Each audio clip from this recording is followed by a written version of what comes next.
everybody. It's Brianna Hodges. I am so excited to be back with you for this week's episode of Learning Through Uncertainty, a Future Ready Schools podcast. Today, I have one of my favorite lead hers out there, the one and only Rachael George. So Rachael, real quick, before we jump in and get to the nitty gritty of stuff, first, thank you so much for sharing time with us. And secondly, for our viewers out there who have been under a rock somehow and don't know you, can you tell us a little bit about you and where you are and who you serve? So yeah, you bet.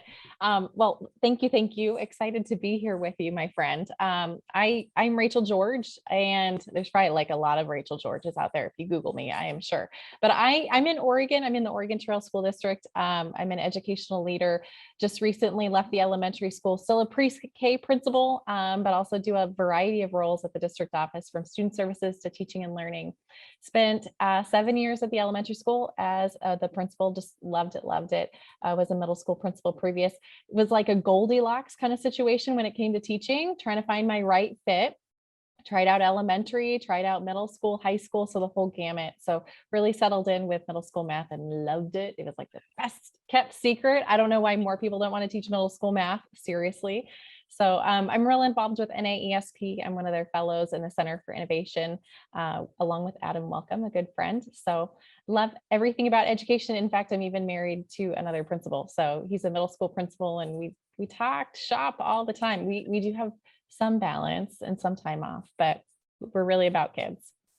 well, former middle school teacher in me always loves to have middle school connections, and I do. I mean, I think it's so funny, right? Like, people usually roll their eyes or they get like super tense when you talk about middle school, but those of us who are in it, I mean, I don't know what it says about us, but it's some of the best times. Like it's a really great opportunity to jump in there. And you and Adam have a podcast as well, right? Yeah. The NAESP Principal Podcast.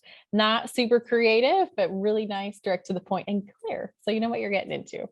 Hey, sometimes we just have to have that concrete title where people can search for it and they can find it really easily. So kudos on that signposted type situation for you. So, okay, well, let's jump in, because I know we got to give the people what they want. I want to hear from you as someone who has been in a school district and really leading change. Let's talk a little bit about what the last few, I'm almost hesitant to say years, because now we're kind of starting to hit some of those timeline mile markers, but they've thrown us a lot of learning curves. So can you share a particular challenge that you might have experienced, whether it's leading the school, kind of from your educational experience in the last months, we'll just put it that way, and maybe what was a challenge, or what was a strategy that you found useful in adapting to that challenge? No, that's good.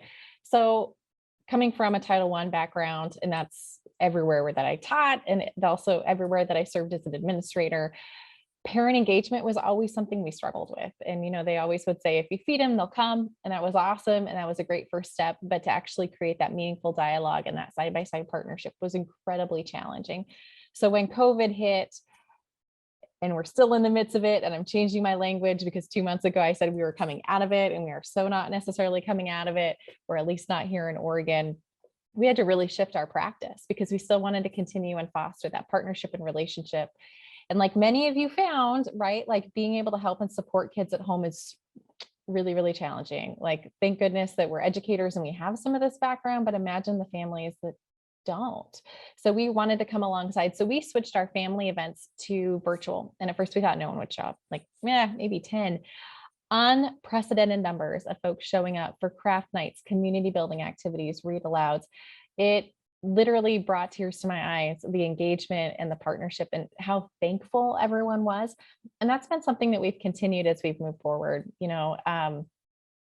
Being able to support families in their home, I think, goes a really, really long way. That's sometimes an area that we're a little hesitant to venture into, just for a variety of different reasons. So to be able to kind of break down that wall and do it in the comfort of their home, where maybe if they didn't have a great experience in education, they feel comfortable, like they're not triggered, they're not stressed, and then they're helping support their student and their child. And only good things happen when you put that into play. Oh my gosh, I absolutely love that. I think being the mom of two kiddos myself, it doesn't matter if you are in education or not. You're always going to be doing whatever you can to support your kiddo, and they're going to bring home an assignment, right? And I've shared this story before about when my son was in the first grade, and he was working through some work, and he came up to me, and they were they're working through math, and they were trying to process through their numbers, their tables, and starting to look at multiplication as that kind of builds up, right? And so just basic multiplication as it comes in. And he came home one day and he was like, Mom, I really need your help. And I was like, what's that? And he was like, I need you to sing the Force song for me. And I was like, oh, I don't know what the Force song is. Let me And Google it. and I'm like, yeah, like Googling things and all this stuff. And he was like, come on, the Force song. And I'm like, I really don't. I have no idea what you're talking about. And I remember leaving that experience at home and coming to work the next day, and working at the district admin level and talking with our teachers and being like, hey, if you have a thing that you're doing in your classroom that's there to support your kiddos, like whether it's a strategy or whether it's, whatever that looks like, if it's a fun song, if it's, some kind of movement, if you're using that to use with your kiddos, video that and post it to your website so that those of us who aren't familiar with those movements can reinforce that at home. Because that's one of those pieces where we talk about that as educators, that home classroom connection is so important, but we got to make sure that we give those resources readily available to our homes in order to get that going. So I love that kind of came into it. You shared a couple of things, like you guys were doing craft nights, you were doing some read alouds, different elements like that. I know that one of the pieces that we often hear about is, well, people can't come at this time, or, oh, they can't, how are you, do you have any words of wisdom or advice as to meeting some different needs for your community in that way? I mean, again, are you offering those things at different times? Were you looking at different, translations or language preferences? So kind of share some ideas that maybe were coming from that for you. So the interesting piece is that the school that I was at got out really early. We got out at 2:30 in the afternoon, and we are about like an hour away from the large metropolitan areas. So most of our families commuted, they didn't get off.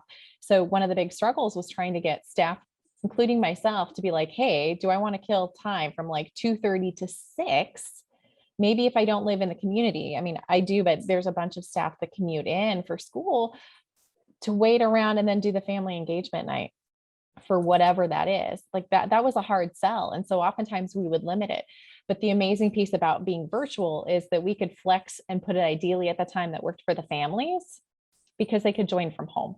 They could join the teachers from home. They were used to streaming from their home and in other locations.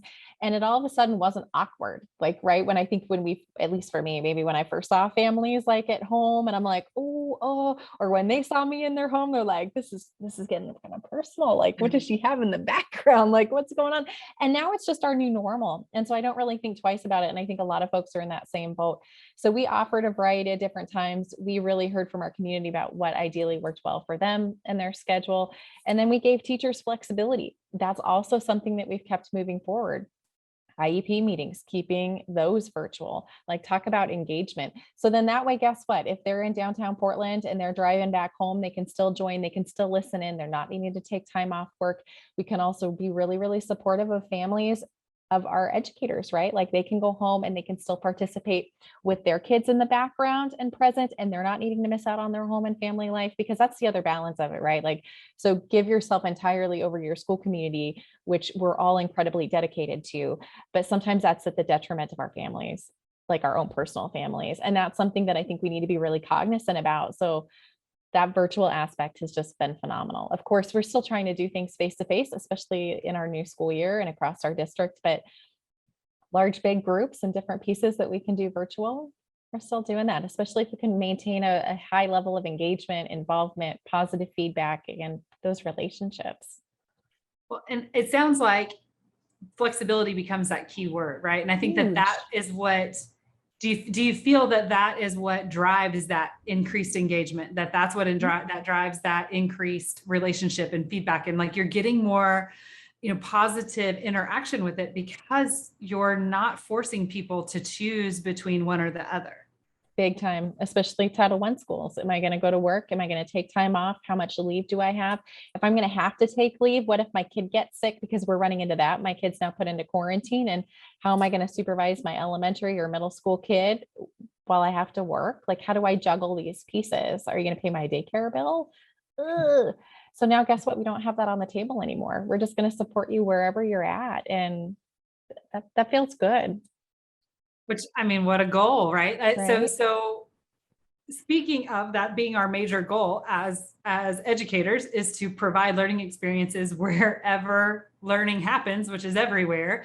Are you seeing this focus on flexibility, this opportunity of changing things from, a one-time really great experience that has to happen face to face that other people might miss out on, moving that into a virtual platform? How is that impacting the student experience? What does that look like in the classroom for your kids? I mean, I know you're at elementary levels, and I really want to hear about this because I think that that's also one of those struggles that we hear a lot of times with our little guys. Like, how are we allowing for flexibility with there too, with those kids too? So what's the impact that's happening there?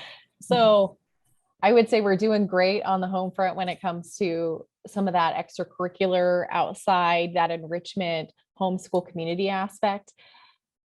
Statewide, we're struggling with that virtual component when it comes to like our core instruction in a normal school day. For our listeners, like Oregon, for the majority of the school year was in comprehensive distance learning or remote learning. Like we did not have kids almost statewide in classrooms until February, March-ish. And that's when the governor started to put a big amount of pressure on folks to open up. And at that point, we opened up for like half of our classes, and they came on an every other day and a shortened school day. Some districts only had kids back for maybe 2-3 hours for the entire week.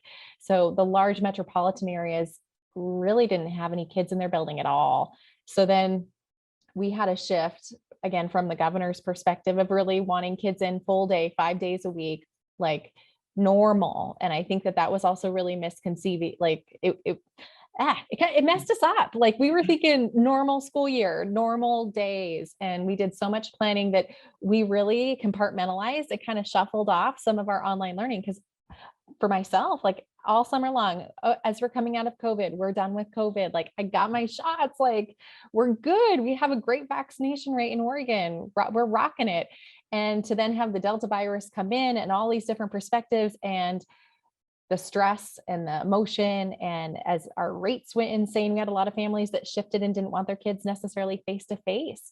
So then what virtual option were we providing? And we were like, shoot, yeah, we really kind of were trying to shift back to normal. So then our online learning did not look the same as last year. So a lot of the conversations I've been having with families over the last month were like, Rachel, last year, what you guys did, that was awesome. Why are you not doing it this year? And I think that there's a really important piece to talk about. That was really challenging for teachers to pull off. So all of our teachers, K-12, were simulcasting. Like they were streaming. They had kids still live with them the entire time. Like even when they weren't in the building, they were streaming the entire day of like killer instruction. I mean, amazing. Now we had kids that kind of went missing, and like we kind of lost them, and we were trying to wrap our arms around them as much as possible, but it burnt out our teachers. And we were really also trying to balance, how do we keep them healthy, employed, not wanting to leave the profession, and trying to really find that balance of where we can have families engaged with quality online instruction and still have face-to-face.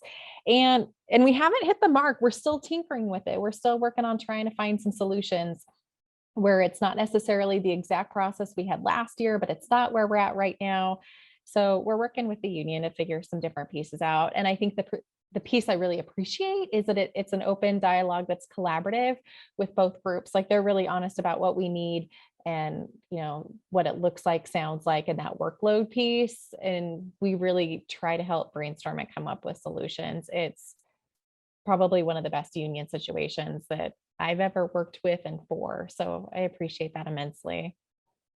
Well, I mean, as we've learned throughout our experiences, is that maintaining that flexibility is just as the concept of flexibility is important. It's also maintaining that flexibility with knowing there's some things that we're gonna need to maybe tighten up. There's some things that we can let go, and that might not be the same for the entire experience across, right? Like part of creating that personal situation is allowing it to be focused on the person and maintaining all of those elements that come in with that, right? So like I think keeping in mind that our parents are people, kids are people, teachers are people. Everybody's got to be able to have that that time to really, you know, lean into it and work and know that it's not going to be the same for everybody as it comes into it. So true. So with that, I want to come in with one final question because you've been sharing such amazing stuff with us. But my final question that I really want to ask of you and to get from is, what or who motivates you to put in the time and effort to reshape learning, BC, right? Like that's how I like to call it, learning before COVID. Like that's what we did. We felt really awesome with it. You know, the bulk of mine and your experience is BC, right? So how do we take from that and reshape it into what we're looking at as far as future ready learning? And like, what does this look like from here forward, whether or not we're gonna, regardless of COVID, right? What does that look like from here on out? I love it. So who motivates me? I worked in Cave Junction for my first principal job. And I thought I knew what I was walking into at 29 as a middle school principal. And I was completely shocked. And I thought I understood poverty until I worked there and the challenges and situations that they face on a daily basis and how resilient they were on just getting to school and showing up, and how much they really wanted to have that opportunity crushed me. And I also thought I understood what quality education looked like. And I thought that that was a universal thing across the board. And that was the first time that I really came to grips with it. That wasn't always the case. And there were a lot of students that were underserved. And to come to work and have students share like what they did over the evening, of that they didn't have power and that they were in a bus by the river with shot out windows and plywood, or how they'd call themselves in by walking 2 miles to go use the payphone. Yeah, like legit payphone to say, hey, I can't come to school. Or the things they didn't want to report that should be DHS reports because they really cared about their family, or the 15 people in the home that looked like it should be condemned because the roof's falling in, but they showed up every day, and they tried hard. Like, that's what motivates me. They all like every single kid deserves an incredible education, and it should not matter based off their zip code, location in the nation, or who their parents are about what they get. And every single teacher has the ability to deliver those results in that high quality instruction. And it comes down to leadership and supporting individuals and teachers and customizing that support for students. And so when I think back of like, man, am I in the right field? Is this battle worth like fighting? Like, I'm exhausted. I think about those students. Those students make me want to be better, because I got to tell you, a lot of this stuff wasn't super motivating until I came face to face with those stories. Like, you're seriously telling me that you had to go steal hay from your neighbor because your horses didn't have any hay and you had no money coming in from your parents for the next 3 weeks. Like, I can't even imagine. So sometimes I wish that I was back there, because they really impacted my life and the direction that I've gone in, and my drive as an educational leader. So I want to make it better. I want to make it better for all students. Wow.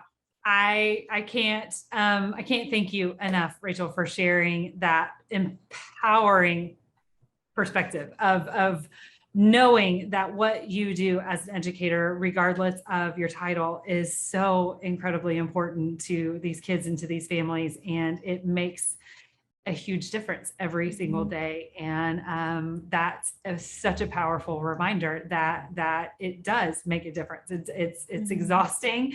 You know, I often say it's hard work because it's heart work. And I think that you just wrapped that up completely for us. So thank you on behalf of children across the country for that educational belief in them, knowing that there's people out there who are doing everything it takes to help put them in a better position to be successful, no matter what their zip code looks like.